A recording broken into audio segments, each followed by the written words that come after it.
Welcome to the Cash Confident Podcast. I'm BRIE, your fearless host, personal finance expert, and the visionary behind the revolutionary Cash Confident community. Get ready to embark on an electrifying journey where we redefine the rules of money and empower women to harness the immense power to craft the life they truly, truly desire. This podcast is the ultimate resource, meticulously crafted for women who are ready to unleash their financial prowess and embrace a life of abundant success. We leave no stone unturned as we delve into the depths of money management, mindset mastery, and the undeniable influence of emotions on your financial decisions. Prepare to rise above the societal limitations and break free from the chains that have held you back as we equip you with the tools and knowledge to make bold, confident choices with your cash. We believe that true financial power begins with knowledge, and that is exactly what we deliver. So buckle up, my fierce and ambitious friends, as we embark on this transformative journey to becoming cash confident together.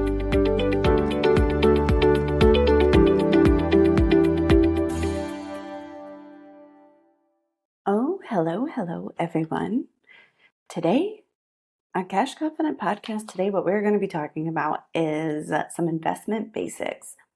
And I think this is stuff I'm going to just lay out super clearly. What some of you may know, but a lot of you will probably learn something. So when I was an investment advisor, I would find that people had a ton of confusion around the difference between me as their advisor, their investments, their accounts, what the investment firm did, who got paid, and so I'm just going to go through the systems of how these things work with you today, so that way you can have a big overview and understand all of the things that kind of go into being a knowledgeable investor, right? And the places, just that you need to know, that you need to consider, to think of. All right. So we're just going to go ahead and get right into it. All right. So when you want to invest, there are a few things to know. So the first is your holding company. Now, a holding company is the bank that's got the accounts. Now, some investment firms are their own holding company and some are not, right? So and when I was an independent advisor, our holding company was Pershing, which is like Bank of New York, right? It's a Pershing bank. And so if you were writing the checks, you would make your checks for your investments out to Pershing Bank, not the investment firm that I worked for, right? Because that's where the money was actually held, right? That's where the money actually was. Even though I was in charge of placing the trades through the investment firm, the actual money itself was held at that bank. So that's something that you just want to know. This is something that's going to be important. So that's the holding company, right? And so that would be the bank that actually holds the money. It's not where your customer service is. If you're working with an investment advisor, you would talk to your investment advisor. And again, some investment firms also hold their own money, right? But not all of them. So that may or may not be relevant to you. Then we have our investment firm. Now, this is the place where you're going to call your advisor. This is going to be the place that you log into on the computer. This is the place that your statements are going to be from, right? So it's the investment firm. And so the investment firm, this is where your customer service is, but this is where the trades are placed. So the investment firm typically has the seat on the trading floor to be able to buy and sell securities. This is the place that's generally going to have an office with your advisor that you're going to meet. And they're regulated by FINRA and the SEC. And, that's to make sure that the person that's working for you sells you good investments, right? And so some firms have their own products. So that's an important thing to know, right? Some firms don't have their own products. They just sell securities that are available, right, on the open market. And then some investment firms even have their own products where you could buy their proprietary mutual funds, or you could buy their proprietary insurances, or any of their proprietary products. So that's something also just good to know. All right. So inside of your investment firm, you're going to have your advisor. Now, this is a person who's going to meet with you, going to probably help you run your numbers, probably understand what's going on for your life, for your goals, right? They're going to listen to your goals, your objectives, your fears. Depends on what kind of service you're having. Sometimes brokerage or full service, and they're going to do a lot of planning. And sometimes you just have somebody who call customer service and they place a trade for you. So your relationship with your investment advisor is, it's up to you for how much you pay, right? Because you have to pay this person. And so some people like to not have an advisor and just place their own trades and do their own research and do their own homework. And some people like that investment advisor. And some advisors will only work with people who have a certain amount of money, right? Like they might say, oh, I have a $500,000 minimum or things like that. And other advisors won't.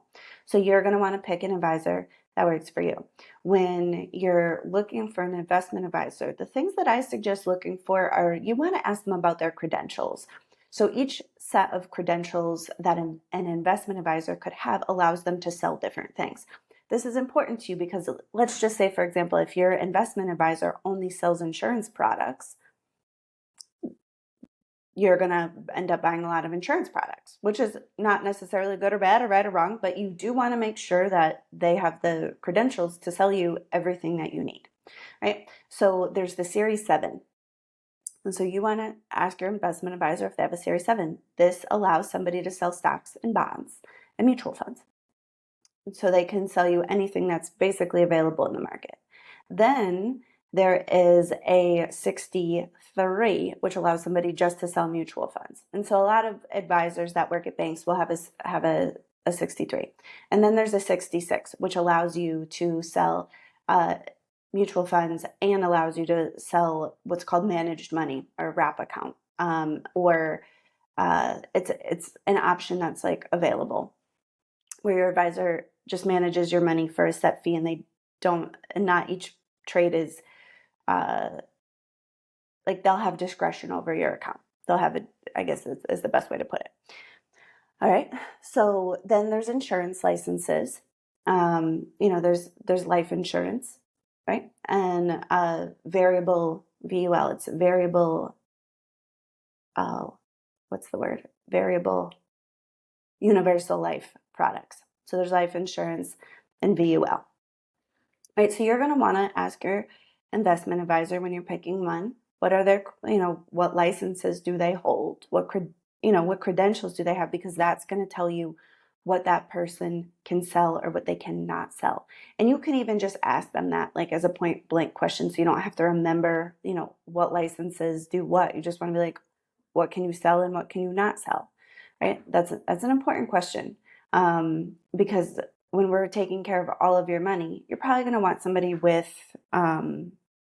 credentials to do a lot of it. Or if you really love the person, but let's just say they don't have, an insurance license, then you know that you're going to have to talk to somebody else for insurance. Or let's say they only have an insurance license, then you may need to talk to somebody else for your investments. And that's okay. There's nothing like I said, good or bad or right or wrong about it, but you definitely want to know because that's the sort of thing where if you're not aware that your advisor only sells insurance, you may not consider all of the things. So they may be doing the best that they can with the products that they have to sell you, and that still may not actually meet your needs. So that's just a thing to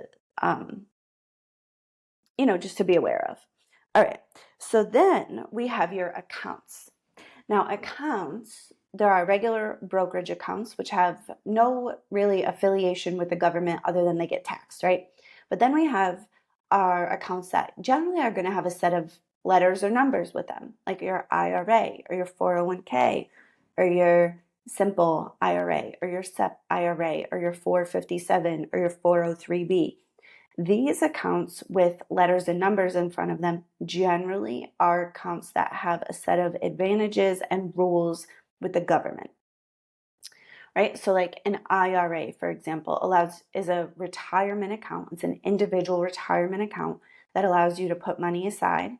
You get a tax deduction. The money grows tax deferred and then it gets taxed when you retire. There are rules that say, well, you cannot take this money out until you're 59 and a half. And if you do, there are penalties, right? And so you pay those penalties to the government. not to your, advisor, not to your brokerage firm. Those fees go to the government. So every set of accounts, or an account that has a set of numbers and letters, is generally going to have, some tax advantages and some rules.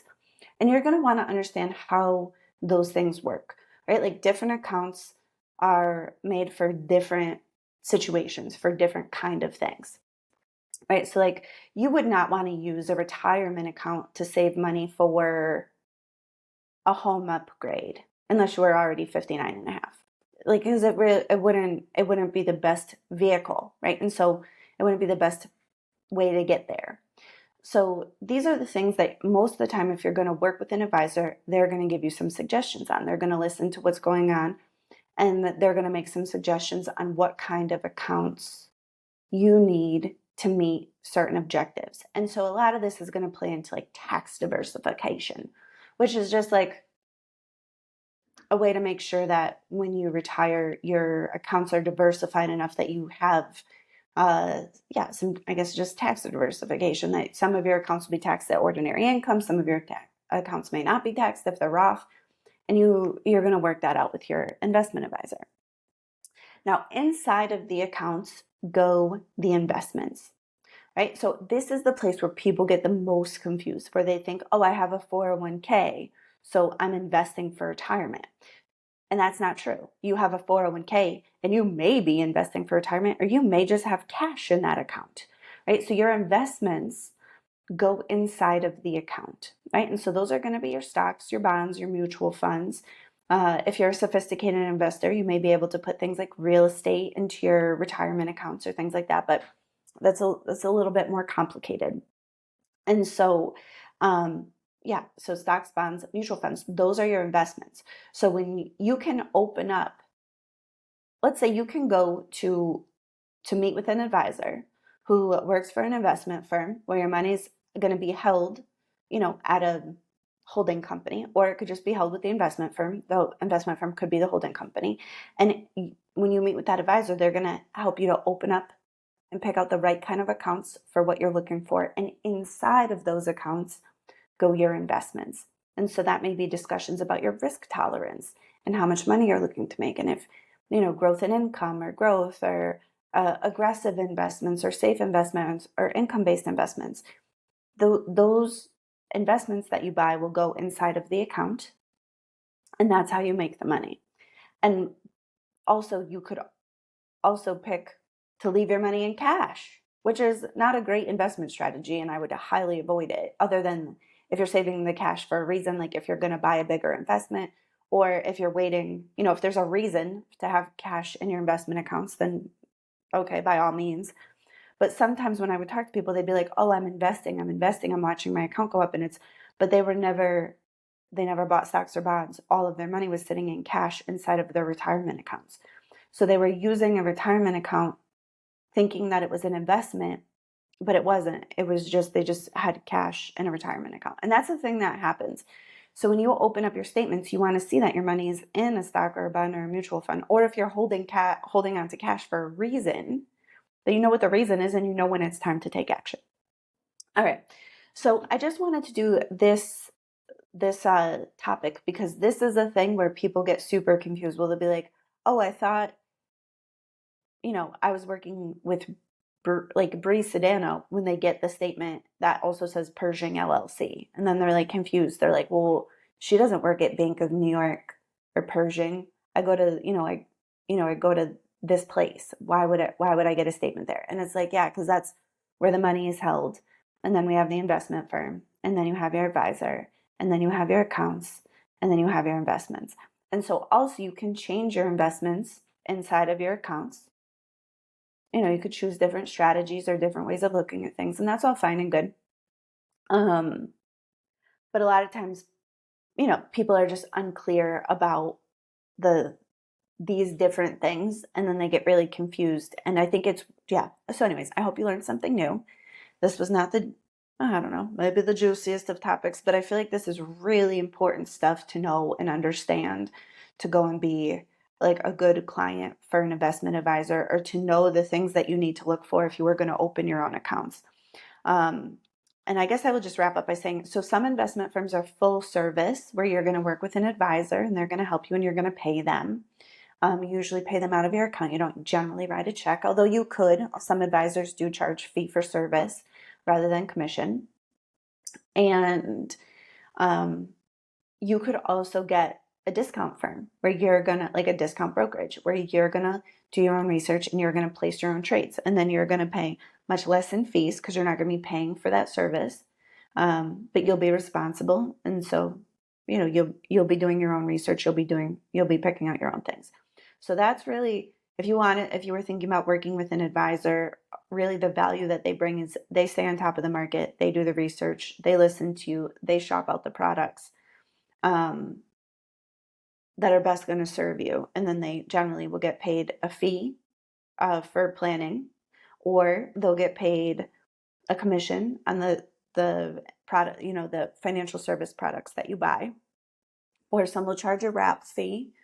And that's when they have discretion over your account and they can trade inside your account, and then they just make a fee on it.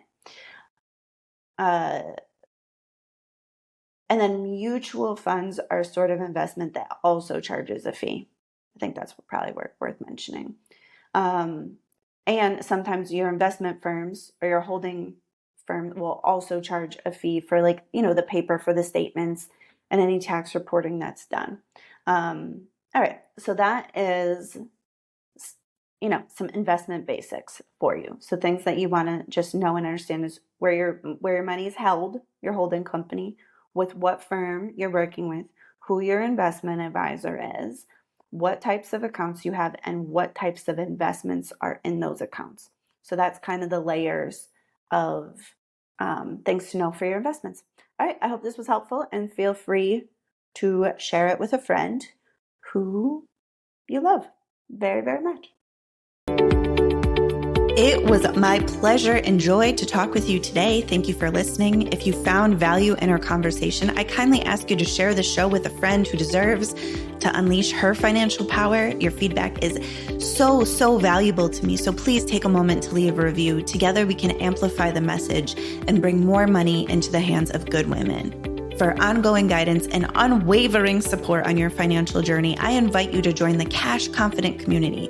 Visit www.cashconfident.com/join to become part of our powerful community of women, where we uplift and inspire one another to reach new heights of financial success. Remember, you possess the power to shape your financial destiny, and with the Cash Confident podcast and the support of our remarkable community, you are unstoppable. Embrace your financial power, create the life you desire, and let's ignite a movement of cash confident women who are transforming the world $1, one decision at a time.